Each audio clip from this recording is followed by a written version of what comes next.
धनखड़ साहब, आप पार्टी के अध्यक्ष, मुख्यमंत्री जी उठ के चले गए, पता नहीं तो मेरी बात किसी को बुरी लगी हो, मैं बुरा नहीं किसी को कहना चाहता, सच्ची बात कहना चाहता हूं। भाई आप लोगों ने मुझे बोलने का मौका दिया, धन्यवाद।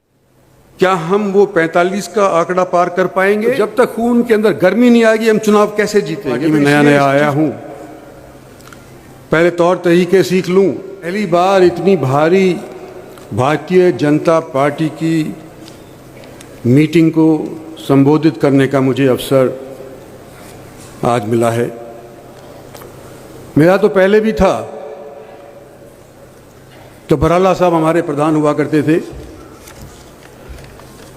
लेकिन उस अवसर का मैंने खुद ब खुद फ़ायदा नहीं उठाया, क्योंकि मैं यूँ समझता था कि भारतीय जनता पार्टी में नया नया आया हूँ, पहले तौर तरीके सीख लूँ और फिर उनकी नीतियों को बनाने के लिए सुझाव देने के लिए सक्षम हूँ, और फिर ही जाकर के मैं सोचता था कि मैं बोलूँ। साथ साथ संकोच मेरे दिमाग में यह भी था कि शर्मा जी हमारे रामविलास जी प्रधान हुआ करते थे, और मैं भारतीय जनता पार्टी के अंदर शामिल हुआ था, तो शायद हरियाणा के नेतृत्व से मुझे भारतीय जनता पार्टी में शामिल करने से पहले सलाह मशवरा हरियाणा के भारतीय नेतृत्व से नहीं किया गया, तो संकोच था मेरा थोड़ा।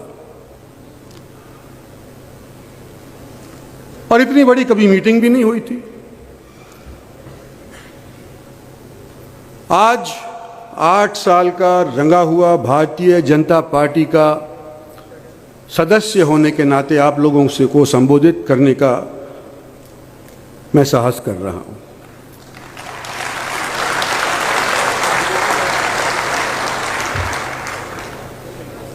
और अभी मेरे से पहले बोलने के टाइम के ऊपर परषोत्तम रूपाला जी ने एग्रीकल्चर के बारे में तो कह ही दिया, उस चीज़ को मैं नहीं दोहराऊंगा, लेकिन इतिहास रचा है। पिछले 7-8 साल के अंदर हिंदुस्तान के अंदर इतिहास रचा गया है। सबसे पहले तो ये कि एक व्यक्ति ने भारतीय जनता पार्टी को पूरी मेजॉरिटी दिलवा करके सत्तासीन किया,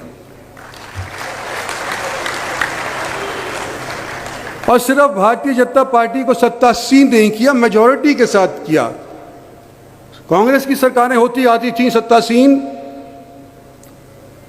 दोबारा से जब वो सत्तासीन होने की सोचा करती थी, कभी कभी हो भी जाती थी, लेकिन पहले की निस्बत घाट वोटों से सत्तासीन हुआ करती थी। रिकॉर्ड क्या हुआ कि पहले मेजॉरिटी आई, और दूसरी बार जब सन 19 के अंदर चुनाव दोबारा से हुआ, तो नरेंद्र भाई मोदी को देश ने पहले की निस्बत अव्वल वोटों से जिता करके भेज दिया। ये रिकॉर्ड रहा है, इतिहास है, आप जानते हैं। और बड़ी भारी रफ्तार से हमारी सरकार की तरफ से डेवलपमेंट देश के अंदर होने लग रही थी। मैं 2-4 चीज़ों का जिक्र करना चाहता हूँ, हो सकता है मेरे से पहले बोलने वाले उसका जिक्र कर चुके हैं, लेकिन लंबा इसलिए मैं नहीं कहूँगा। सबसे पहले तो आर्टिकल 370 जो कश्मीर को 2 झंडे 2 सरकारें दिया करता था, किसी का साहस नहीं बना।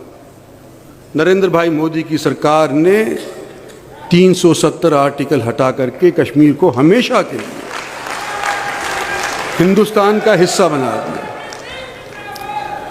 जो षड्यंत्र पाकिस्तान रचा करता था, चाइना का सहयोग हुआ करता था, जो आज के दिन तालिबान का भय हमारे को दिखाया जा रहा है, अगर ये 370 नहीं हटा होता तो ये भय दुगना हो जाता। आज के दिन ये साहस नहीं कर सकते कि यूं कहें कि कश्मीर में जाकर के कश्मीर को हिंदुस्तान से अलग कर देंगे, क्योंकि बिल्कुल तौर के ऊपर हमारा एक हिस्सा बन चुका है। पहले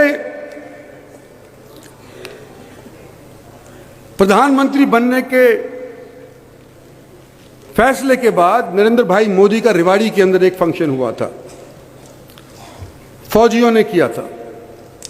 मैं उस टाइम पार्टी के अंदर शामिल नहीं था, लेकिन जिस टाइम 1 रैंक 1 पेंशन का जिक्र आया था, उस टाइम के ऊपर मैं एमपी था। और मुझे याद है कि कांग्रेस पार्टी की सरकार ने यह वायदा किया था कि हमारे को सत्तासीन करो, हम तुम्हारे को 1 रैंक 1 पेंशन देंगे। और उसके लिए कितना प्रावधान किया था? 100 करोड़ रुपया।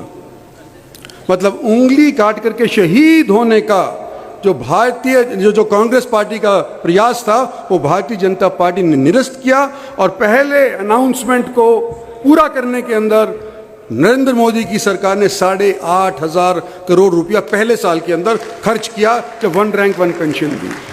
ये रिवाड़ी का वायदा था, ये पूरा किया गया। हरियाणा के अंदर सबसे ज्यादा पेटी की नौकरी करने वाले, राजस्थान से भी ज्यादा, हिमाचल से भी ज्यादा, और सबसे बड़ा तोहफा हमारे इन पेटी की नौकरी करने वाले के कुनबों को हमारी मोदी सरकार ने दिया। ट्रिपल तलाक। हमारे यहां मेवात से भी लोग आए हुए हैं, मेरे को नजर आ रहे हैं। कोई सोच सकता था कि ट्रिपल तलाक को रद्द कर दिया जाएगा? इतना दबाव हुआ करता था, महिलाओं की जबान नहीं खुला करती थी, खासतौर पे इस मजहब से जो ताल्लुक रखती थी वो बोल नहीं सकती थी।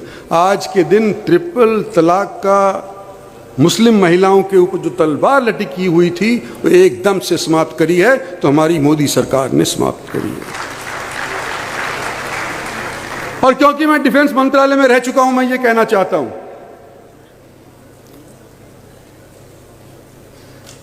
पहली आजादी की लड़ाई हुई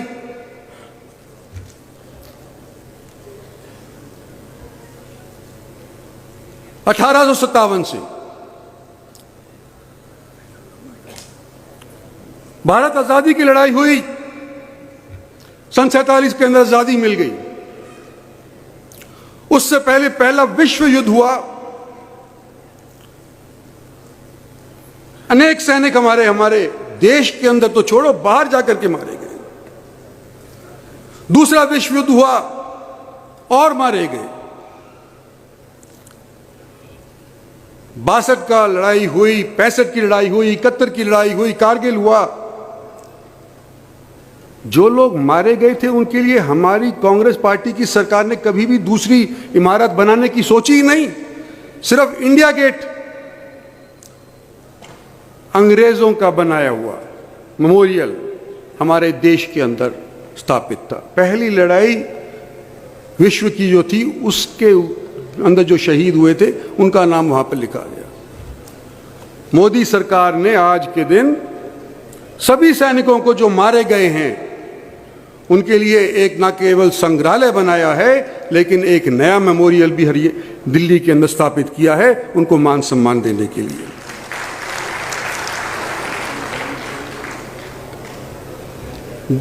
कोविड, 2 साल से हम कोविड की मार से जूझ रहे हैं। हमारी सरकार ने 80 करोड़ लोगों को पिछले 2 साल के अंदर अन्न वितरित किया है कि कोई भूखा ना मरे। किसी की रोजी रोटी अगर छिन गई है तो सरकार की तरफ से उनको खाना पीना मुहैया किया गया है। आयुष्मान भारत 10,000 कुनबे यानी कि 10 करोड़ कुनबे यानी कि 40 करोड़ व्यक्तियों को 5 लाख तक की चिकित्सा मुफ्त के अंदर इस सरकार की योजना के मार्फत आज के दिन दी जा रही है। हाउसिंग फॉर ऑल, 2.5 करोड़ पक्के घर शहर के अंदर, देहात के अंदर आज के दिन वितरित किए जा चुके हैं। उज्ज्वला योजना 8.5 करोड़ फ्री एलपीजी सिलेंडर्स देश के अंदर महिलाओं को दिए गए हैं। 99% हमारा पॉपुलेशन आज के दिन एलपीजी से रोटी पका रहा है। और इंफ्रास्ट्रक्चर की अगर मैं बात करता हूं, हमारी इस सरकार का एक सदस्य होने के नाते मेरा सीना फूल जाता है कि कहां 16 किलोमीटर फी दिन हाईवेज बना करते थे, आज उसका डबल हो करके 34 किलोमीटर फी दिन हाईवेज भारत सरकार के माध्यम से आजकल बनाए जाए हैं। ये मैं कोई नई बात नहीं बता रहा, लेकिन इसका जिक्र यूं कर रहा हूं कि कोविड ने पिछले 2 साल के अंदर हमको और आपको सभी को ठंडा कर दिया। हम घर बैठ गए, अगर बातचीत भी करते हैं टेलीफोन से करते हैं, वीडियो कॉन्फ्रेंसिंग के माध्यम से करते हैं, आंख मिला करके एक दूसरे को परखने का 2 साल से फ्री तौर के ऊपर हमको अवसर नहीं मिला है। इसलिए हमारा खून ठंडा हो गया। इसलिए याद दिला रहा हूं, हरियाणा के अंदर चुनाव ऐलनाबाद का हो रहा है। अभी बराला साहब बोल रहे थे, तो जब तक खून के अंदर गर्मी नहीं आएगी हम चुनाव कैसे जीतेंगे? तो इसलिए इस चीज को दोहराना जरूरी है। और जहां मैं यूं कहता हूं और हम सब मानते हैं कि देश के अंदर मोदी की वजह से सरकार बनी, जहां हम साथ साथ ये भी मानते हैं कि प्रदेश के अंदर भी उसका कैस्केडिंग इफेक्ट हुआ और हरियाणा के अंदर भी उनकी वजह से सरकार बनी पहली बार, तो दूसरी बार भी सरकार हरियाणा के अंदर बनी, ये भी बड़ी भारी उपलब्धि है। क्योंकि हरियाणा में अमूमन क्या होता है, एक बार एक पार्टी आती है, दूसरी बार दूसरी पार्टी आती है। मेजॉरिटी किसी किसी टाइम के ऊपर ही मिल पाई है। मुझको तो 40-42 साल हरियाणा के अंदर राजनीति करते हो गए, हरियाणा के अंदर बड़ी भारी मेजॉरिटी सिर्फ एक बार आई है, जब चौधरी देवीलाल मुख्यमंत्री बने थे। उसके बाद थोड़ी बहुत 50 से नीचे ही रहती है। पहली बार हमारे को 47 मिले, इस बार 40 मिले, कोई बात नहीं, हम हारे नहीं। यह हरियाणा की परंपरा रही है कि पहली बार की निस्बत दूसरी बार थोड़ी घाट वोट लेती है, लेकिन तीसरी बार क्या हम वो 45 का आंकड़ा पार कर पाएंगे? इसके बारे में हमारे को जरूर सोचना चाहिए। पॉलिटिकल रेजोल्यूशन धनखड़ साहब ने रखा, पॉलिटिकल रेजोल्यूशन धनखड़ साहब ने जो रखा है, इसके अंदर मैं सिर्फ 2 चीजों का सुझाव देना चाहता हूं कि नरेंद्र भाई मोदी का साया हम पे है, हमारे प्रदेश के ऊपर है, उनके मंत्रियों का साया हमारे पे है, हमारे प्रदेश के ऊपर है। जो रूपाला साहब भी खुद बोल कर गए, जो उनके करीब थे, हैं। लेकिन सिर्फ मोदी जी के नाम के ऊपर हमारे को वोट मिल जाएगी, इसकी कोई गारंटी नहीं। मंशा होगी शायद कि मोदी जी के नाम के ऊपर हम वोट देंगे भाई प्रदेश के अंदर भी, लेकिन वोट कौन डलवाएगा? वो तो भारतीय जनता पार्टी का कार्यकर्ता ही डलवाएगा। जो जमीन स्तर के ऊपर मौजूद है वही मोदी जी का सपना पूरा साकार करवा पाएगा। और भाई आज हम बड़े बड़े नेता बैठे बैठे भाषण देके चले जाएंगे, और ये 8 साल के अंदर जहां हम जैसे उन्होंने भाषण दिया है, हमने ये भी सुना है कि कार्यकर्ता की आवाज क्या है। हो सकता है खुले में होकर के डिसिप्लिन पार्टी है, खुले में नहीं बताती,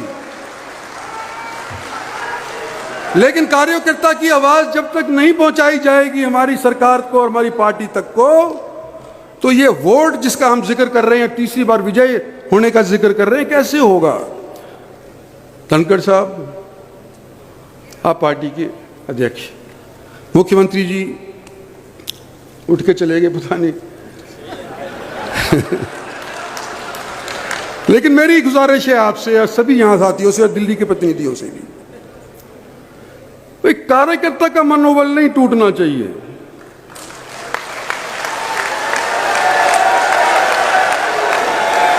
अगर कार्यकर्ता का मनोबल टूट गया तो हमारी रीढ़ की हड्डी टूट जाती है।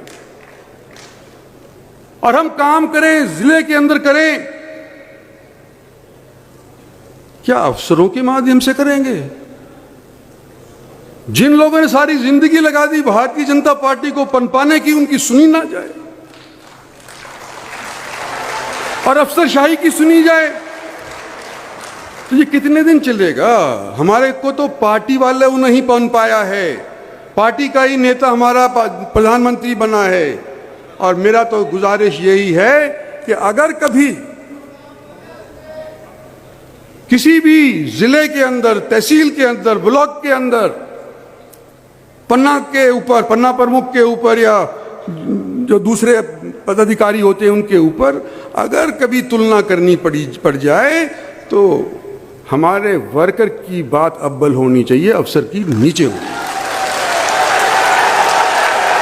ये मेरा आपसे अनुरोध है।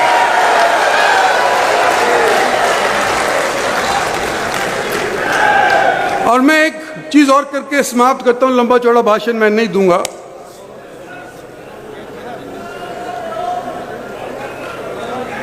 भारतीय जनता पार्टी के अंदर मैं बाद में आया, बाहर से आया। भारतीय जनता पार्टी के अंदर बाहर से आया, मैं देर से आया, लेकिन आज अपने आप को रंगा हुआ भारतीय जनता पार्टी का कार्यकर्ता समझता हूं। जो मेरा नजरिया है शायद औरों से विभिन्न हो सकता है मैं गलत हूं, मैं गलती भी मान सकता हूं, कोई ईगो की बात नहीं है।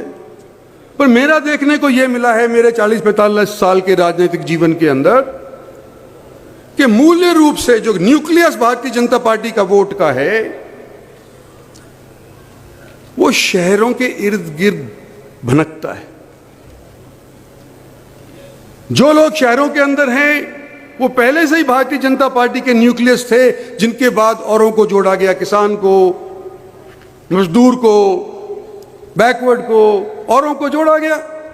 भारतीय जनता पार्टी का बड़ा अच्छा खासा डमडमा खड़ा हो गया। लेकिन इस बड़े डमडमे के चमक के अंदर हम ये भूल जाएं कि हमारे को पिछले दिनों के अंदर रेस में किसने रखा?